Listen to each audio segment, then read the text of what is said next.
हाँ भाई मैं तुम्हारे साथ हूँ। तो रजत ऐसा है कि मेरे साथ वो करता था, अविनाश की बहन हो, मलहम लगाता था, लाइमलाइट बटोरने के लिए मजाक उड़ाएंगे कि आप बदतमीज हो। ऑल्सो आपके कई सारे मोमेंट्स हुए हैं रजत के साथ में, आपने बाहर आके देखे होंगे, काफी ट्रेंडिंग पे भी थे, तो क्या कहेंगी रजत के साथ जो फ्रेंडशिप है उस बारे में क्या कहेंगी? रजत से कभी भी दोस्ती नहीं हुई मेरी, हमेशा मतलब बातचीत होती थी, फिर हमारा झगड़ा हो जाता था, फिर मैं रोती थी, वो चुप करवाता रहता था। तो रजत ऐसा है कि वो अपनी बात पे कभी रहता नहीं है, हमेशा मुकर जाता है।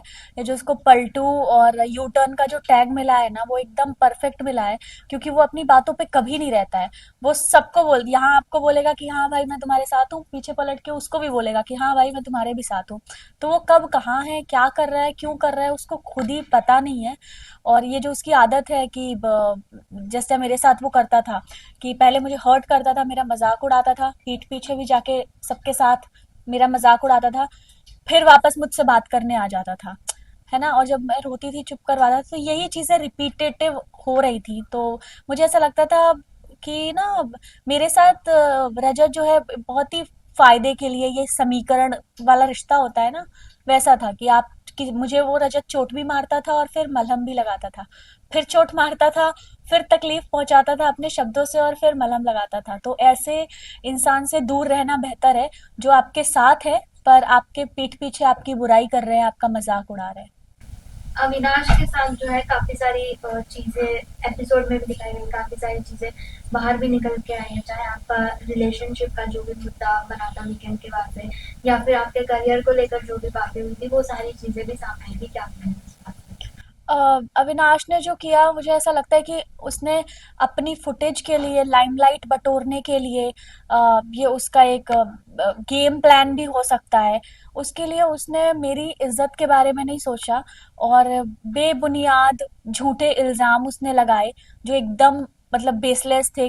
उसने एक भी बार ये नहीं सोचा कि क्या अगर मेरी जगह अविनाश की बहन होती, तो जो बातें अविनाश ने मेरे लिए बोली है, तो क्या वो तब अपनी बहन को भी वही सब बोलता। तो ये बहुत ही हर्टफुल था मेरे लिए जो कुछ भी हुआ। और शायद उसी वजह से जो बातें अविनाश ने बोली, मेरी मम्मी आई, मम्मी को भी बहुत हर्ट हुआ उन बातों को लेके। तो मम्मी का भी वो रिएक्शन था, क्योंकि एक माँ अपनी बेटी के लिए तो हमेशा खड़ी रहती है। जहाँ पीठ पीछे बोलने की बात है, तो करण ने भी आपके पीछे बहुत कुछ बोला है कि आपके आंसू मगरमच्छ के हैं, हम्म। फिर आप एक्टिंग करके इतनी दूर पहुंचे, हम्म। उस पे आपको क्या कहना है? करण ने अगर ये बोला है कि मैं एक्टिंग करके यहाँ तक पहुंची हूँ, तो मुझे तो 3.5 महीने मैं एक्टिंग कर रही हूँ बिग बॉस के घर में, तो मुझे तो बेस्ट एक्ट्रेस का अवार्ड मिलना चाहिए ना।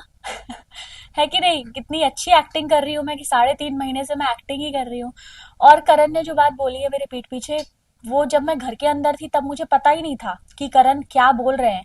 जब मैं घर से बाहर निकली और मैंने वीडियोस देखे, तब मुझे पता चला कि अच्छा पीठ पीछे ऐसा बोल रहे थे करण। तो मुझे बड़ा बुरा लगा, हर्ट हुआ करण की बात सुन के, कि वो इतने सीनियर हैं और वो अगर ऐसा करेंगे, किसी के आंसुओं पे हंसेंगे और किसी की फीलिंग्स का मजाक उड़ाएंगे, तो वो अपनी पर्सनालिटी दिखा रहे हैं।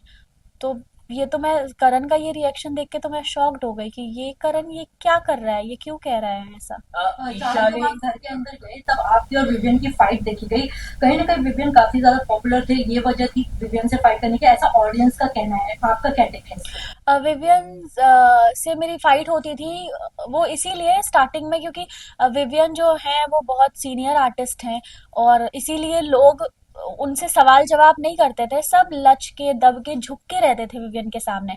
इकलौती मैं ही थी जो मैं कहती थी कि आप बदतमीज हो, आपके बात करने का तरीका सही नहीं है, आप बहुत घमंडी हो और बहुत एटीट्यूड है आपके अंदर। क्योंकि विवियन जिस तरह से बात करते हैं ना, ए सुन, और ऑर्डर चलाना, वो सब चीजें मुझे नहीं अच्छी लगी। तो इकलौती मैं ही थी उन सभी लोगों में से जिसने आवाज उठाई और बोला कि आपके अंदर अब बहुत अकड़ है और आप इस तरह से बात मत करो।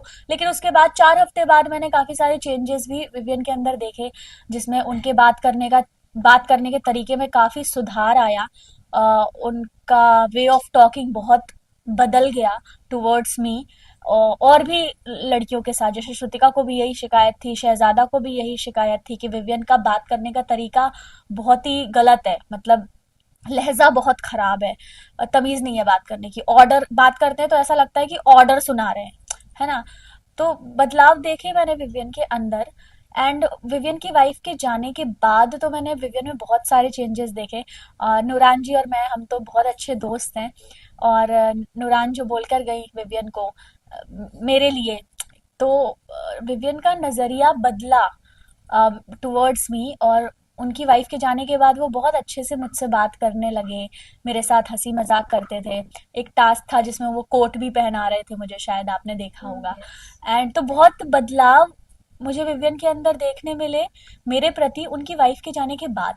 तो मुझे ये सोच के अच्छा लगा कि अगर उनकी वाइफ ने उन्हें कुछ समझाया है या बोला है कि चाहत के साथ आप इस तरह से बर्ताव मत करो, तो वो चीज विवियन ने समझी और उसको अप्लाई किया।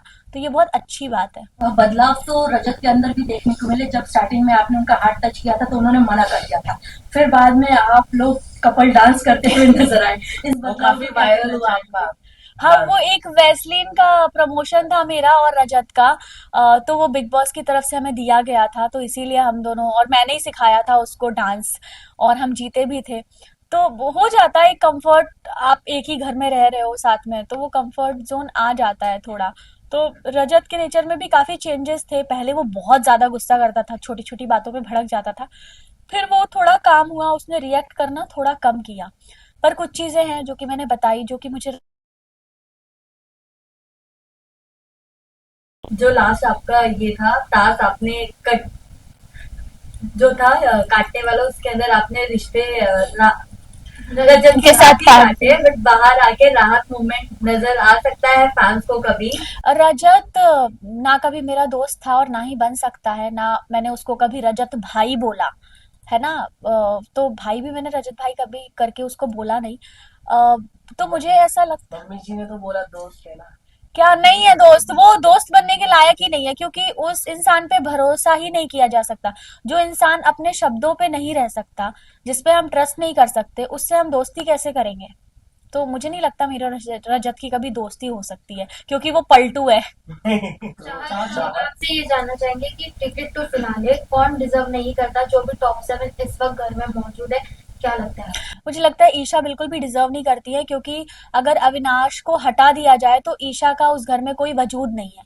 अविनाश की उंगली पकड़ के, उसके कंधे के सहारे, अविनाश के सपोर्ट से वो यहाँ तक पहुंची हैं। तो मुझे लगता है वो बिल्कुल डिजर्व नहीं करती।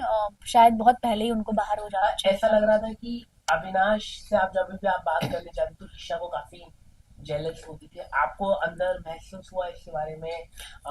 जब भी वो आपसे बात करने आता था तो चुगली गैंग को काफी परेशानी होती होगी परेशानी। होती ही थी अगर अविनाश किसी लड़की से बात करता था। इज इट आपको लगता है? यस, मैंने कशिश से भी ऐसा सुना था और भी लोगों से, कि जब भी यामिनी से भी इनफैक्ट, कि अगर अविनाश तब बात करता है मुझसे जब ईशा नहीं होती है, ईशा होती है तो वो बात नहीं करता है। तो आई डोंट नो क्यों अविनाश ऐसे डर डर के रह रहा था। उसको खुल के रहना चाहिए था। जब कुछ नहीं है तो बात करने में कुछ बुराई नहीं है किसी से। तो हो सकता है ईशा है ऐसी कि उनको नहीं पसंद कि ये कहीं और चला जाए। ईशा ने ये भी कहा था कि आरफिन के साथ आपका कनेक्शन चल रहा है। जब आपको ये बात पता चला होगा तो क्या होगा? क्या उन्होंने देखो, माफी भी मांगी है कल। हाँ, मुझे पता चला ईशा ने माफी मांगी, और ईशा को अपनी गलती का रियलाइजेशन है। कि आरफिन जी और मुझे लेके जो बात उन्होंने कही थी, उन्होंने सबके सामने माफी मांगी। तो अच्छी बात है। लेकिन मैं यही कहना चाहूंगी कि आप सामने सामने बहुत अच्छे अच्छे बनते हो, कि आप बहुत प्यारे हो, आप बहुत स्वीट हो, और पीठ पीछे आप बुराई करते हो, जिसकी वजह से आपको नाम मिला है चुगली चाची, ईवल ईशा। तो ये सारे नाम आप डिजर्व करते हो, क्योंकि निशा तो उन्होंने खुद ने दिया अपने आप को। खुद नहीं दिया है। आई थिंक ये आरफिन जी ने पहली बार बोला था शायद। तो नहीं, उन्होंने खुद नहीं बोला। Evil Isha, oh my god, तब तो बहुत अच्छा नाम दिया है, अपना नामकरण अच्छा किया है उन्होंने।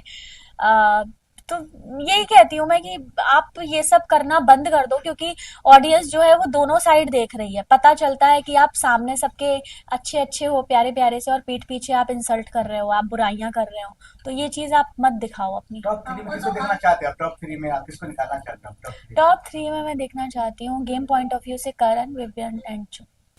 और जो चाहत, वो जो एक केक के साथ आपका फोटो, जिससे पूरा एकदम आपके लव लाइफ को उछाला जाता है, मतलब पता नहीं आपका कोई बॉयफ्रेंड पार्टनर है भी नहीं, बट बट नेशनल टीवी पे तो भी आपकी वो पर्सनल लाइफ दिखाई थी। बट हम ये जानना चाहते हैं वो जो केक का था, अगर उसकी बैक स्टोरी आप बता सके, क्या थी वो? देखिए वो नथ मैंने 3 साल किया है शो, और वो मेरे सेट का ही फोटो है। और सेट पे कितने फैंस हमें बुकेज भेजते हैं, केक भेजते हैं। हर दूसरे तीसरे दिन किसी का बर्थडे होता है, क्योंकि हमारी यूनिट इतनी बड़ी होती है। किसी की एनिवर्सरी हो रही होती है, कभी सेट पे भी सेलिब्रेशन होता है तो उसके कुछ केक्स आते हैं। तो बस ऐसे मेरी एक फोटो है और पीछे केक रखा है, उससे कोई कैसे जोड़ सकता है? तो वो केक की यही कहानी है कि वो सेट पे ही किसी का आया था केक। अब आप उससे प्यार नहीं करते। I heard about Gujarati boyfriend. I don't know कौन है भाई। गुजराती है जिसको आप हीरो कहते हैं, मिस्टर हीरो। वो तो सलमान सर ने सेकंड डे नाम लिया मानस का। मानस नहीं है, दूसरा कुछ है। क्या नहीं, पर सलमान सर ने सेकंड डे मानस का नाम लिया। और मानस ने फिर मुझे बाहर आके पता चला कि एक्चुअली मानस ने मीडिया के सामने आके क्लियर किया कि ऐसा कुछ नहीं है। और मुझे तो बेचारे मानस पे दया आ रही है कि मेरी वजह से बेमतलब उस बेचारे का नाम भी जुड़ गया। पर मानस जैसा दोस्त भगवान सबको दे कि उसने मेरे लिए आके एक क्लैरिटी रखी। इतने गट्स हैं उसमें कि आके उसने क्लियर किया कि नहीं भाई ऐसा नहीं है। उनको अपने लिए प्रॉब्लम नहीं थी, उनको ये था कि एक लड़की की इज्जत खराब। हाँ, तो वही मैं कह रहा हूँ कि ही इज जेंटलमैन। एंड मानस के साथ मैंने काम किया है और वो इतना अच्छा है, तभी तो मैं कह रही हूँ मैं अंदर थी, मुझे पता भी नहीं कि बाहर चल क्या रहा है। पर मानस ने कितने अच्छे से क्लैरिटी के साथ सारी चीजें क्लियर की, ये बहुत बड़ी बात है ना। So I respect him a lot. And मतलब ही इज जेंटलमैन। मतलब ऐसा दोस्त हो तो मानस जैसा। ऐसी खबरें आई थी कि आपने होस्ट किया था पार्टी। आपकी क्या बाहर आने के बाद बाहर आने के बाद का पता नहीं। हाँ, मैंने उसको ऑब्वियसली थैंक यू बोला कि थैंक यू सो मच यार, तुमने मेरा इतना सपोर्ट किया। और कोई को एक्टर हो तो मानस जैसा। तो मैं तो अगर मुझे कोई को एक्टर चाहिए, मैं किसी के साथ काम करना चाहती हूँ तो मानस के साथ काम करना पसंद करूंगी, क्योंकि वो इतने अच्छे इंसान है जो सबके बारे में सोचते हैं। और जब वो सेट पे भी थे तब भी सबका ध्यान रखना, चाहे वो स्पॉट दादा हो चाहे वो कोई भी हो। तो वो जो उसका नेचर है वो सबके लिए आपने होस्ट किया था पार्टी, और जहाँ बिग बॉस से पहले, घर जाने से पहले आपने होस्ट किया था पार्टी, उस पे पता चला है कि आपने अपनी मम्मी जी को बताया था कि मैं इससे प्यार करती हूँ, गुजराती बॉय से। ऐसा मतलब ऐसी खबरें आई थी। रूमर्स। मतलब ऐसी खबरें आई थी। आपने इंट्रोड्यूस नो, पार्टी में इंट्रोड्यूस किया है आपको। कोई इवन अविनाश ने भी टेलीविजन पे कहा है कि चाहत ने भी बात करवाई है, उन्होंने फोन पे बात की की है। ऐसा कुछ नहीं है अविनाश। मैंने कहा कि ये सब अविनाश ने जो बातें बोली है, ये उसने अपनी फुटेज, अपने लाइमलाइट के लिए, गेम पॉइंट ऑफ व्यू से कि उस सबका ध्यान उसके ऊपर आ जाए तो एक नई कंट्रोवर्सी कैसे क्रिएट। तो आप अपनी फुटेज और लाइमलाइट के लिए अविनाश ने मुझ पे ऐसे बेबुनियाद झूठे इल्जाम लगाए। अगर ऐसा कुछ होता तो आप लोगों को तो पता चल ही जाता ना भाई। ये बात अविनाश नहीं के चाहिए। साथ भी वेट, वेट, लिंकअप वेट, के रूमर्स आए थे, अविनाश के साथ भी लिंकअप के रूमर्स आए थे, इस पे क्या कहना है? आपने रिजेक्ट कर लिया। आपने चाँद, रिजेक्ट आपकी किया। friend- अविनाश प्यार हाँ। करता था आपसे और आपने रिजेक्ट कर चाँद, दिया। गरिमा ने भी इंटरव्यू में कहा है कि अंगूर नहीं मिले तो अंगूर खट्टे। तो इसका मतलब हम क्या समझे? हाँ, हो सकता है कि वन साइडेड लव हो अविनाश का मेरे लिए, पर मैंने कभी भाव नहीं दिया। वही हो सकता है, आई डोंट नो। पर जहां तक हमने अविनाश और मैंने काम किया है, हम कभी दोस्त नहीं थे, क्योंकि हमारी वो वाइब मैच नहीं हुई। हम प्रोफेशनली काम करते थे, hello hi bye bye that's it. और ये सब जब अविनाश ने किया मेरे बारे में, जो जो बातें बोली है कि ऐसा है वैसा है ये है वो है तुम्हारा, मेरे लिए बहुत शॉकिंग था। क्योंकि मैं ऐसे अविनाश को नहीं जानती हूँ जो मतलब अपने लिए किसी लड़की की इज्जत को इतना गिरा देगा अपने फुटेज के लिए, कि नया तरीका ढूंढेगा नए नए मुद्दे बनाने के लिए, ऐसे बेबुनियाद। करण और विवेन टॉप 2 में होते हैं तो रियल विवेन है, मैं उसे विनर देखती हूँ। But what you want to tell, कौन विनर लगता है? इसके अलावा चाहत, मुझे ऐसा लगता है कि आई थी घर में, उसके बाद कहीं ना कहीं आपका गेम जो है डाउन हुआ। तो फिर क्या आप मानते हैं कि मॉम के आने का, क्योंकि अविनाश को जो उन्होंने डांटा कहीं ना कहीं वो टेलीविजन पे खराब दिखा बाहर ऑडियंस को, क्योंकि आपके और अविनाश के दोनों की नोक जो पसंद आ रही थी लोगों को। तो इसमें क्या टेक आपका? उसके बाद सलमान सर ने जो आपको डाटा कहीं ना कहीं उस मुद्दे को लेकर के, मतलब 21 लाख का मुद्दा है, उसका नाम कहीं ना कहीं पूरी डाउन हो। नहीं, मुझे ऐसा नहीं लगता मेरी माँ के आने के बाद मेरा गेम खराब हुआ है। मुझे ऐसा बिल्कुल नहीं लगता, क्योंकि माँ मेरे लिए मतलब एक माँ के ऊपर क्या बीते कि जब उसकी बेटी को इस तरह से नेशनल टेलीविजन पे ऐसे झूठे और बेबुनियाद इल्जाम लगाए जाएंगे। तो मेरी क्या, आई थिंक आप में से किसी की भी माँ होती तो वो अपनी बेटी के लिए यही करती जो मेरी माँ ने किया। और मैं, अविनाश की जगह पे अगर आपका भाई होता तो यही सेम फीलिंग होती है आपको? अगर मेरा भाई होता तो जो इल्जाम अविनाश ने मेरे ऊपर लगाए झूठे बेबुनियाद फॉर फुटेज, वो मेरा भाई ऐसा कभी करता ही नहीं। उन्होंने प्रोड्यूसर का भी नाम लिया अविनाश ने, मतलब बहुत सारी बातें किया, अगर आप देखें तो प्रोड्यूसर को भी मालूम है ऐसा तो अब वो तो कुछ भी बोलेगा, अब हर हर थोड़ी उसकी बात पे यकीन अविनाश करेंगे। की गर्लफ्रेंड बाहर है और अंदर रोमांस चल रहा है ईशा के मुझे साथ। नहीं पता अविनाश की कौन सी गर्लफ्रेंड बाहर और है। ईशा जी का भी बाहर है बॉयफ्रेंड, और वहाँ पे लिंकअप चालू है, ये कैसे देख रहे हैं आप? मुझे नहीं पता अविनाश की गर्लफ्रेंड बाहर है और ईशा का बॉयफ्रेंड बाहर है। शालीन- मुझे, हाँ, ऐसी खबरें आई थी ऐसे पर, शालीन ना नाम कमाल की बोल। हाँ, खबरें आई थी पर मुझे कुछ पता नहीं। यहाँ तक पूछ रहे हो बिना कोई रिश्ता बनाए, अगर आप रिश्ता बनाते कोई गहरा किसी के साथ करा नहीं क्या विज्ञान किसके आप बनाते रिश्ता? अरे मुझे ऐसा लगता है रिश्ते बनाए नहीं जाते, रिश्ते अपने आप बन जाते हैं। और मैंने गेम के लिए या सपोर्ट के लिए, अपने फायदे के लिए कभी रिश्ते नहीं बनाए। दिग्विजय और आरफीन जी से मेरा एक कनेक्शन था, बॉन्ड था जो कि बहुत अच्छा था, उनके अलावा किसी से वो वाइब नहीं मैच हो पाई।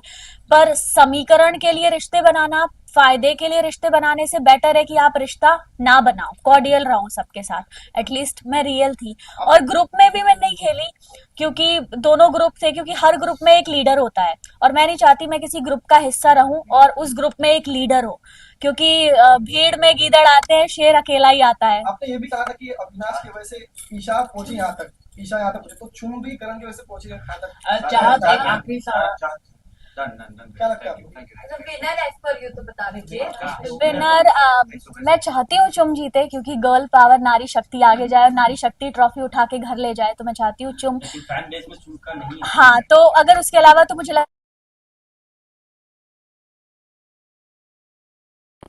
तो लगी करण की, तो मैं चाहती हूँ कि फिर विवियन जीते।